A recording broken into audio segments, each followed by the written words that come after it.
Sometimes I if his will because I simply don't always know what his will is. And so I need you to pray with me and think on this thought of a displaced if. And if it's in the wrong place. And God knows it's being directed to the wrong person. Now, if we're going to want God to move on your behalf,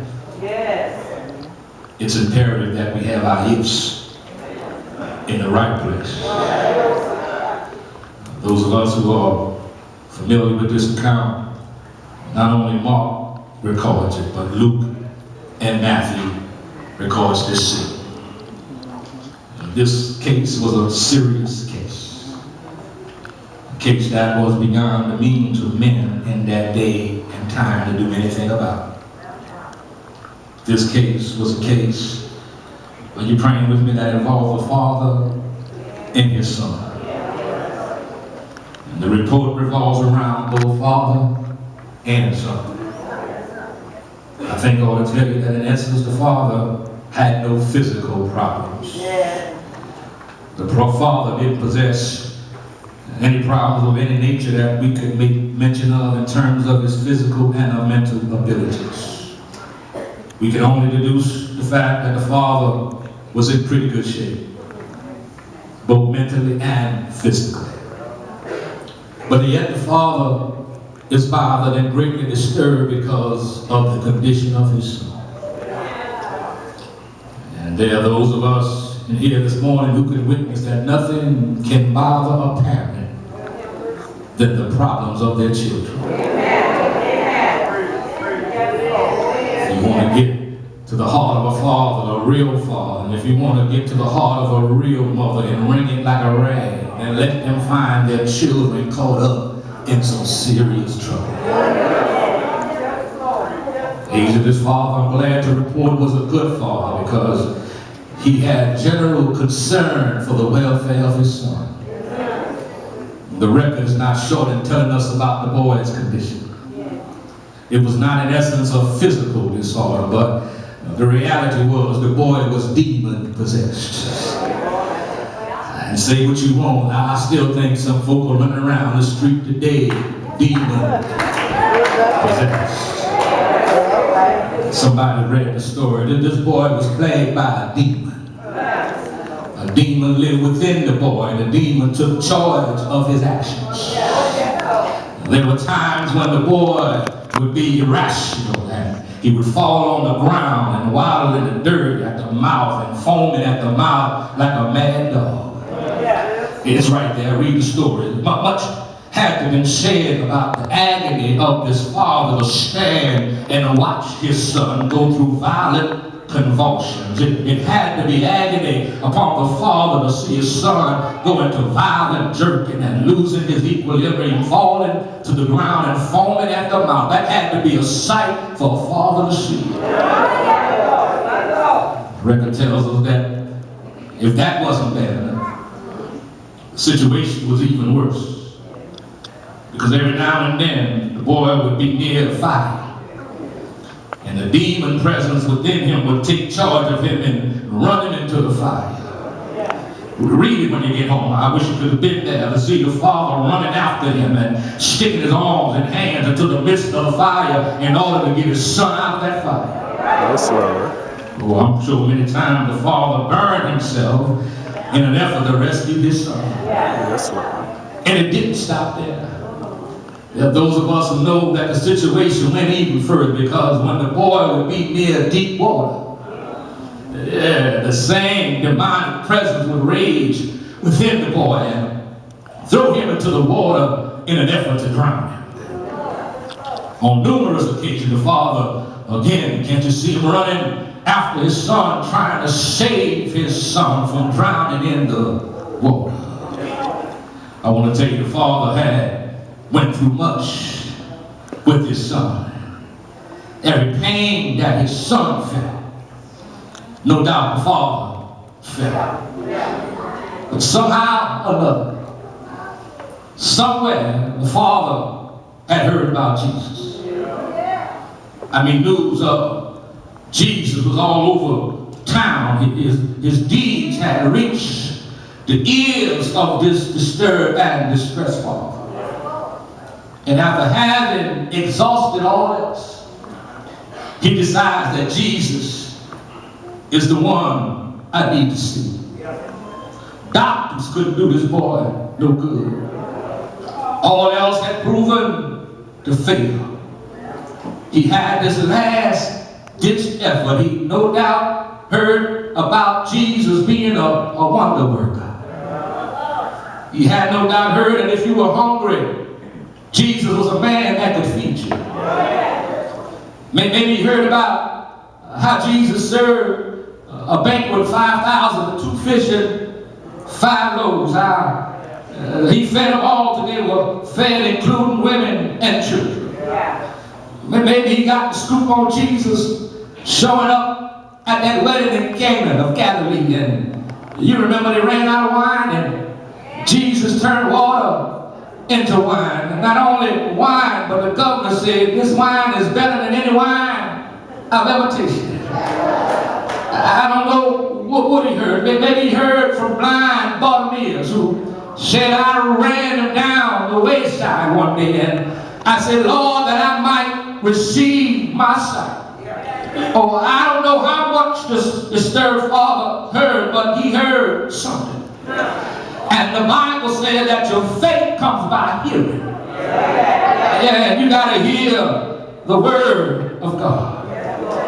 And he had obviously learned about the whereabouts. He tracked it down. And he found a general location. When he got there, Jesus had already departed.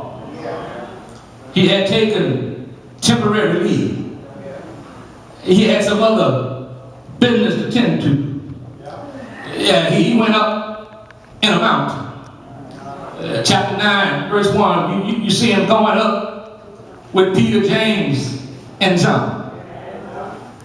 He shows up on Mount Transfiguration, and the Bible said that his garments began to shine bright as the light. And not only that, but we got special appearances from Elijah and Moses. So much so that Peter woke up out of his sleep and said, Lord, it's good. Didn't he say it to be here? And we need to set up 3 tabernacles. One for Elijah, one for Moses, and one for Jesus. But then it tells me a cloud overshadowed that mountain. And said, Peter, you're making a big mistake, but Elijah is not on Jesus' level. Moses is not on Jesus' level. This is my beloved son in whom I'm well pleased. Somebody read the story, and here they are coming down from this mountain. And the record is that the Father approached the other disciples who didn't go up on the mountain, and he brought his disturbed son to them, and they labored and they tried to deliver the boy, but their labor was in vain. Now, sometimes we're a little bit hard on these disciples because we talk about Jesus that gave them power, but here they are powerless disciples. They don't go around being a powerless disciple. But I have to give the brothers credit here because at least they tried. Some of y'all sit on y'all blessed assurance and don't do nothing. But at least they tried. And the record tells us that while they tried, the demon raised up in that boy. The boy fell back on the ground, wobbling, foaming again at the mouth, and the crowd began to gather around, including those Pharisees. And they looked at the powerless of the disciples. They began to criticize and murmur, talk about, we heard a lot of talk about how you're able. We hear talk about miracles being wrought. And you mean to tell me you can't do nothing with this boy? And it looked like when things got bad, to worse, Jesus makes his way down from the mountain. I say that good news because Sister Georgia, he knows just when to step in. Yeah, but when it seems like all hope is gone, Jesus will show up just when I need him most. Yeah, he has the right to intrude at any time he wants to. He can step in our affairs at any moment or any notice. He can be there quickly right now. He come down from the mountain. And some theologians suggest that there was still a little glow in his garments. And there was still a little radiance in his face. And when they came down from the mountain, the crowd backed up and allowed Jesus to come through. And this murmuring, criticizing Pharisees shut their mouths and stopped saying a word. Jesus came in and quiet as to the problem. And the record says, the Father said, Lord, I'm in a little trouble. Yeah, I brought my son, and I brought him to your disciples, and he gave the boy an A for effort because he tells Jesus they tried, but they just couldn't do it. They honestly tried, but they were not able to do it. And he says, obvious with the failure of the disciples that the Father didn't lose his faith in Jesus. Yeah, watch how you walk, watch how you talk, watch how you carry yourself, because you have the power, amen, to impress somebody. Somebody's looking for the Jesus in you. Father, now, he said, I brought him, and they could not do it.